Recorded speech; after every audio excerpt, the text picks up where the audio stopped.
Hi, it's me, Ingrid INFP, and I've been extroverting all week, so today I just took a day for myself. Um, and it's been great because I needed some rehabilitation. Being an introvert that I am, I can't. This is the most I'm been able to do in a week of socialization. So I'll try to compress everything that I've done this past week. Into like get some tidbits. Basically, last Friday, today we're Sunday, so last Friday to Saturday, and 2 nights, I was at a queer retreat in a little cabin in the woods with about 7 other people.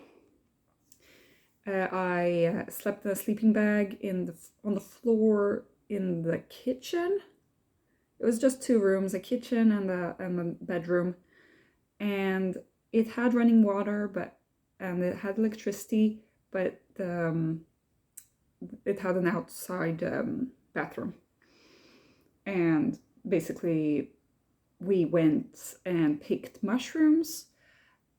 We picked a lot of mushrooms. Here in Sweden, you're allowed to just go outside and pick mushrooms because nobody owns the land. You can just go and pick things. So it's great. And we got so many mushrooms. And then we went to an old lady who lives there, who actually is the one who owns the house. She rents it out during the summers. And she helped us choose which mushrooms were good to eat and which weren't. And then we picked plums and made a plum pie. Other people made a mushroom pasta. This was like such a communal experience. It was basically my dream. When I was little, I wanted to have a little house by the forest, by a lake, and we also went to the lake. And we also were naked, bathing in the lake, which was an experience, because I've never done that before. I've never gone skinny dipping, so that was something. And we were girls, mostly, but some were non-binary, and some were trans women. And we all just became friends, and it was such an experience. I felt like I was in a dream, and we had such a fun time. And we were talking, and they were so talented. One of them had written her own songs, and another one could play the guitar really well, so they improvised together. And we were just cleaning the mushrooms. We also went on a rowboat and on the lake, and it was magical. I can't describe it. And I only knew actually 2 of the people there that I'd met once during Pride.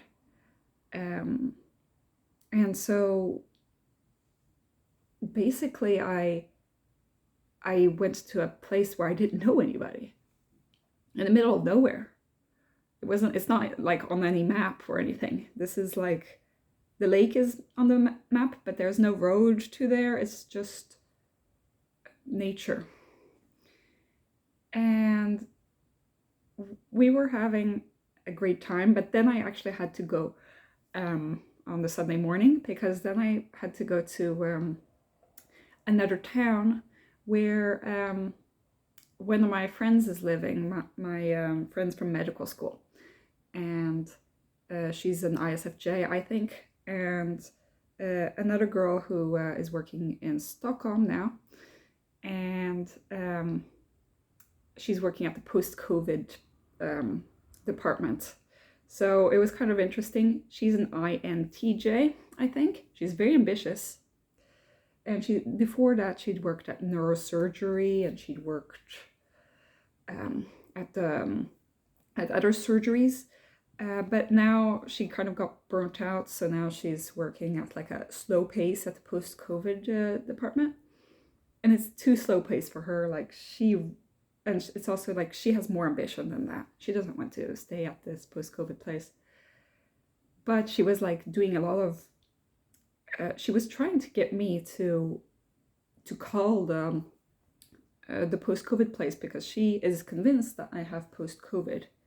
I did happen to get burnt out like a month after I had COVID, so that's why she was thinking of that. I don't really believe it because it didn't come like it wasn't like my COVID was that bad, but who knows? Anyway, she gave me a book. That's a Swedish book. It's called Post-COVID Lottery. She just like took these out of her backpack. Like, these are for you. Like, this is your reading for the week, your homework. It's pretty funny when INTJs are really into something. It was just funny to be around these two. They're both from Finland. And they're very similar in certain ways, but in other ways they're very different. My ISFJ friend is pretty mellow and pretty sweet. She thinks that she's an INFJ. I'm not sure. I think that she's an ISFJ. And the INTJ, who's like basically go, go, go, you know, we need to get to like the future of medicine depends on us, you know, we're all doctors. Anyway, so that was my Sunday afternoon. And then I had to go back home. And then on Monday evening, I went and visited one of my colleagues who has a beautiful garden. And she's near retirement, and so she's like built an entire greenhouse for her tomato plants. So she just had like tons of she has 50 kinds of tomatoes in there, she told us. And she made us food, so we had pie, tomato pie, and then we had chocolate cake, and it was such a nice experience. And I went there with my nurse colleague, who's also gay. He's married.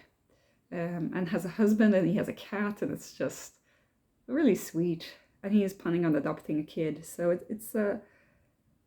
he's really adapting to the rural lifestyle, while I'm like not. I'm more of a city girl. But it was beautiful. She has like all sorts of berries in her garden and flowers. And she told us about her history. Like, she's lived in this town for generations. Like, this is a generational thing. Like, her grandfather like built this house and all these things. And I was just so intrigued. And it's so wonderful to meet new people and connect. I mean, she wasn't new because I known her on my job. She's the one who helped me fix my sofa. I think that she's an ESFJ. And it's so nice because it's kind of like you're part of the family. And she, apparently when she grew up, her family took in a lot of like misfits, just like foster into the family before like foster care was a thing. They would just like bring people in onto the farm. And so that's how she became like really interested in meeting new people. I think that contributed to her becoming the ESFJ that she is. So it's been wonderful. That was only my Monday. Then on Wednesday, we had after work with all the younger colleagues at work, the physiotherapist and the internship doctors, and the medical student was there. and internship and the residency. So we were all there, and we ate burgers and fries and fish and chips and that kind of thing. And we tried to keep it going, but we ate dinner so early because we were so hungry after work that one of our colleagues, like, he came right when we left, and so but it was fun. It's fun to have some young people at my workplace because most people are like in their 40s, 50s.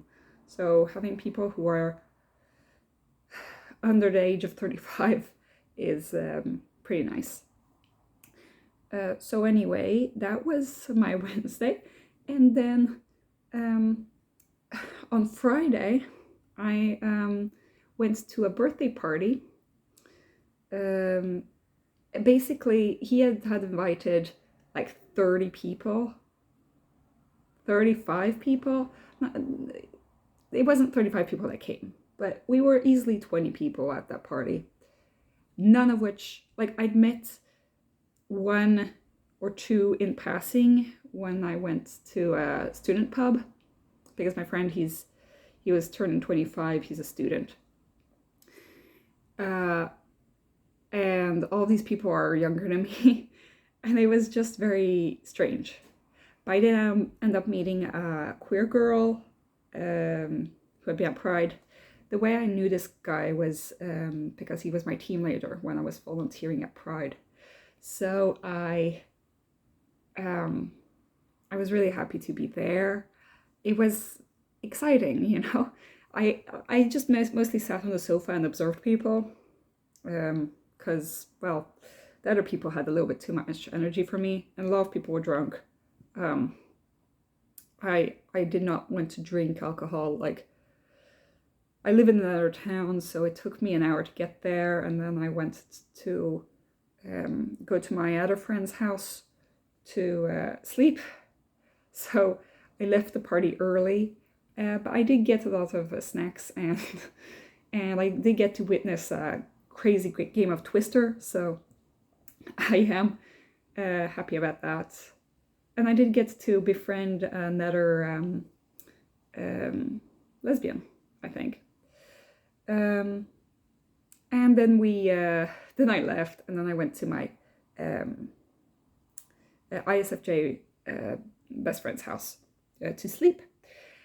And he had just come back from Italy, so he was telling me all about that. I was telling him all about, well, my struggles, but then also like the fun parts of the summer. And we were staying at his mom's house, and it gives me such memories because she took care of me as like a mother at the place when I first moved to Sweden. So she kind of included me in the Italian family, and it was nice to see her there. But she's an ESFJ, so she talks a lot about people that I don't know, you know, like her aunt's best friend, you know, and I'm like, okay, I can't puzzle these things together. But it was nice because, well, with my best friend, it doesn't feel like I'm socializing. It just feels like I'm, you know, taking it easy.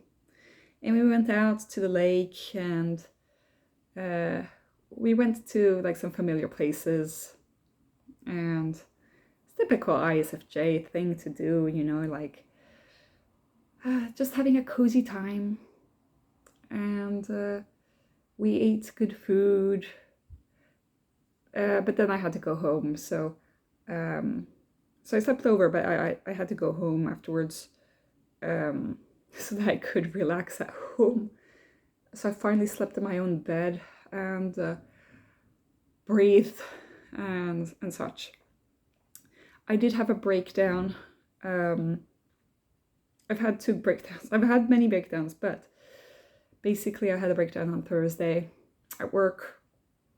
It was around 4 in the afternoon, and I was getting ready to like pack up for after like 5 I finished. And I went to the nursing assistants, the ones that are at the lab taking blood samples. And I felt like I couldn't even get myself to the changing room without like packing my things and going home. I wasn't sure I would manage. So I went in there and I just said, I'm tired, you know? And then I started crying, and these nursing assistants, they're pretty small. I don't know what it is about this. I think that maybe the socioeconomic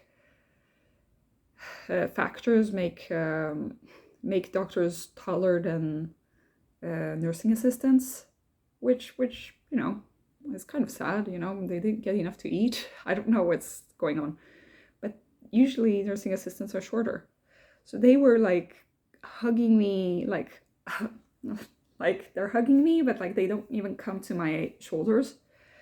But they're like my extra mothers, and they take care of me, and so they were very nice to me, and they said, is it okay if we talk to our boss about this to make sure that he talks to you? And I said, yeah, okay. So I talked to the boss for the nurses, who's not my boss, but she's helped me a lot, because she's the one who told me to take contact with my psychologist again, all sorts of things. And so she said, you know, just, it's a new day tomorrow. She said, like, come if you feel like you're in good shape too. But yeah, she said that like maybe you should go down in time and such. I've also talked to my psychologist about that last week. It's kind of sad I need to go back to the psychologist again, but here we are, you know. And my boss has been so busy all the time that I'm so shy, you know, like I try to like say, could we book a time to talk? And he's like, yeah, next week. And I'm like, could you please book a time? And he's like, what do you want to talk about? And I'm like, not here, not in the corridor, you know? And yeah, it's difficult to do this kind of thing. But anyway, I was starting to feel like my energy was taking its toll, you know, like I can't do these extroverting things for more than a few days. Like after a while I need to sleep, and I need to be in a quiet place where nobody will bother me, and where I'm not expected to be anything like special, and where I can just do my own little things. So I finished reading Unwell Woman, which was a good book, but at the same time a little bit like the author was putting a little bit too much of her own opinion into it, like using kind of inflammatory words when it was supposed to be like a kind of a non-fiction book, like facts. I was looking for like cool facts about medicine, like women's medicine, but the person who was writing was not a doctor herself, so I should have expected that. It's a good book. I'm now reading The Midnight Library by Matt Haig.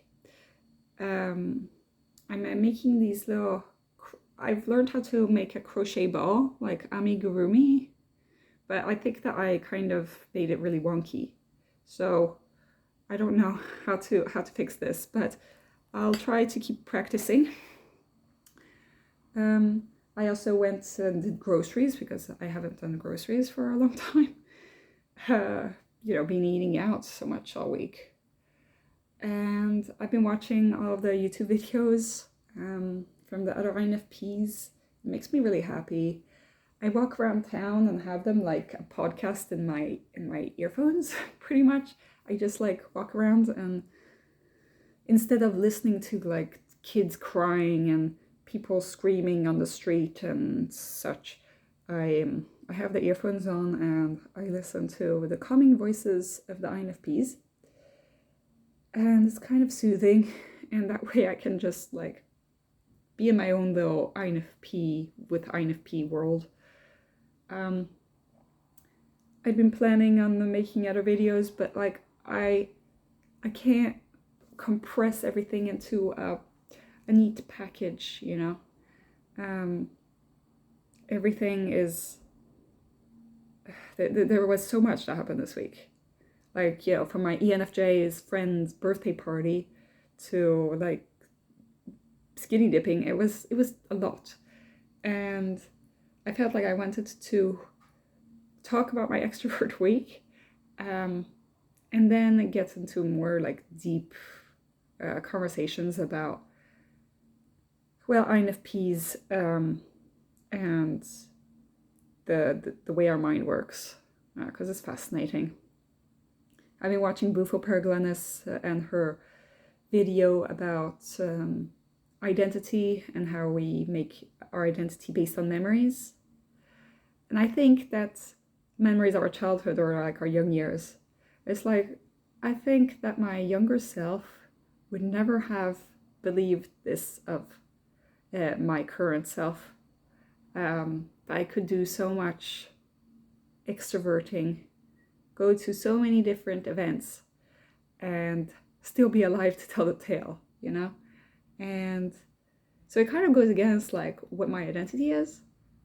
But I had a good time, and these are memories for the future that I can use to update the identity that I have, you know?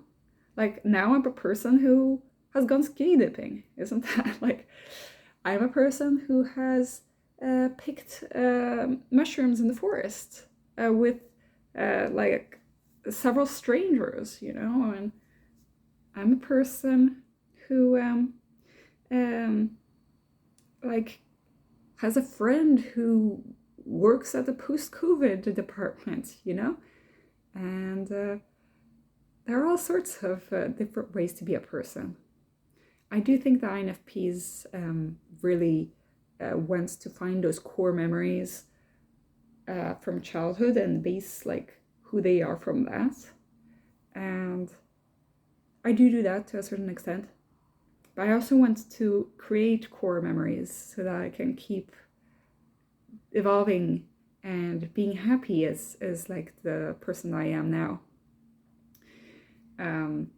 So these memories are going to be stored forever in my brain and in my heart. And I probably won't remember any of the names of the people that I've met this week, but the feeling will be left there, and the memory will be preserved. And it's mostly the happiness that will be forever precious, you know. And I have some memories from childhood where that describe me to like the deepest level. I was telling Bufo Paraganas that for me it was sitting in the cherry tree at my aunt's and uncle's house and just sitting and daydreaming all day. It was a very small cherry tree, so I could actually sit in it even though I was like really like not tall at all. It was very small, and I believed like it was my tree, and I was there and watching the insects crawl up and down, and I feel like that describes the person I am. But also, like, the memories from this week describe who I am. Where all the positive memories are who I am. The negative memories are too, but I try to learn from them so that I don't get as much of that in my life. And yeah, so I think that's like, I've done all sorts of things that I've never done before, and now I need to rest because this was kind of a lot. I'm thinking of taking a holiday somewhere. Maybe I'll go to Edinburgh, like Scottish trip, for the autumn, which would be kind of moody and atmospheric. I need to take time off. I have um, like vacation days that I haven't taken because I only took 2 weeks off during the summer. And I'm also thinking of like working maybe 75% instead of 100%, something like that, so that I can breathe and be able to work like effectively, because it's been a little bit difficult. I also want to cultivate my hobbies and that kind of thing, and working 100% as a doctor is just not feasible. So I'm working on these things.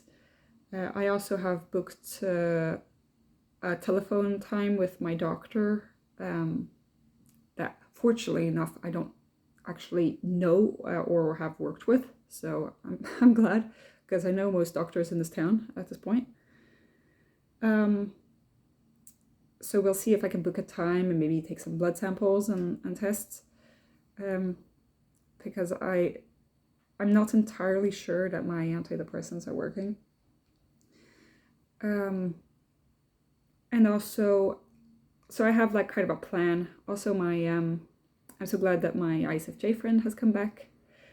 And also that my supervisor is coming back next week. So she's been really taking care of me, and I'm going to enjoy having a presence. Yeah, so that was it. Sorry for this long video. I've tried to compress a week into half an hour. So good job for getting through all of that. But tell me what you guys do when you recover from extroverting, or can you extrovert a lot? Like how much is your like boundaries of like how long can you extrovert before you crash? I crashed on a Thursday after having been all week doing different things. But maybe you guys can only manage one party and then need to sleep for several days, which is usually me, actually. But, you know, I can bite my teeth and get through it. Yeah, bite my tongue, I think. I don't know. Bite your teeth? Do you say that? Anyway, have a great day, everybody. Bye.